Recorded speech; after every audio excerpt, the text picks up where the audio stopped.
Je viens de voir la vidéo d'une fille que j'adore et je vais la taguer en bas. Donc, je m'inspire beaucoup de sa vidéo aujourd'hui pour vous dire les red flags que je pensais que c'était des green flags, mais finalement, c'est vraiment wrong. Puis, faut se rappeler que pour la prochaine, puis pour les prochaines relations, c'est des choses à faire attention. Quelqu'un que dès le début te dit, t'as pas besoin de travailler, je vais m'occuper de toi, quitte ton emploi et te force. À chaque fois que tu as un travail ou un emploi puis que tu veux travailler, te force, te fait des chicanes avec toi, se bat avec toi pour te faire quitter ton emploi. Au début, j'étais comme, oh wow, c'est parce que j'ai pas besoin de travailler, c'est le fun cette vie-là. Non, c'est juste parce que la personne va avoir le contrôle complet sur toi. Si la personne t'appelle babe dès le début, ok, moi, ça m'a toujours fait cringe les gens qui. Moi, j'appelle jamais personne babe. Je trouve ça même un peu comme, tu sais, je veux dire, j'allais au Mexique, puis je me faisais appeler babe par genre les gars inconnus dans la rue. Donc, tu sais, tu dis babe à n'importe qui, c'est pas personnalisé, c'est pas cute, babe.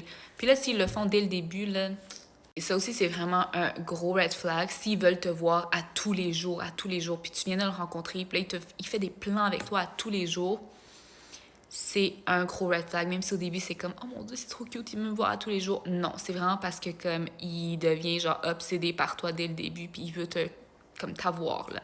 L'autre affaire qui vient avec ça, c'est qu'il va t'amener magasiner, te faire des gros cadeaux, t'acheter des affaires, puis t'es comme, je viens de rencontrer ce gars, ça fait comme un mois, puis il m'achète des gros cadeaux déjà. C'est un gros red flag, guys. Non, OK? Personne que tu viens de rencontrer, que ça fait une semaine, ne devrait t'acheter des souliers à 150 $. Red flag. Là, cette dite personne, on va dire, t'a dit pas besoin de travailler, je vais m'occuper de toi, c'est moi qui vais subvenir à tes besoins. Mais bizarrement, cette même personne-là te demande jamais si t'es correct, si t'as besoin de quelque chose, si t'as besoin d'argent, te donne jamais un sou, mais que c'est cette personne-là qui t'a mis dans une situation où comme t'as pas d'argent puis que t'as pas de revenus. Red flag. Un gros red flag dès le début, si la personne te présente à tout son entourage dès le début. Donc, tu viens de le rencontrer, puis là, tout de suite, tu rencontres ses parents, ses amis, tout le monde. C'est pas parce qu'il t'aime ou que genre il veut make it official, c'est juste parce que pour lui t'es comme une trophy wife puis il veut te montrer à tout le monde puis comme tu sais publie trop de photos de toi dès le début, te mettre tout le temps en story, essayer tout le temps de comme montrer aux gens qui est avec toi.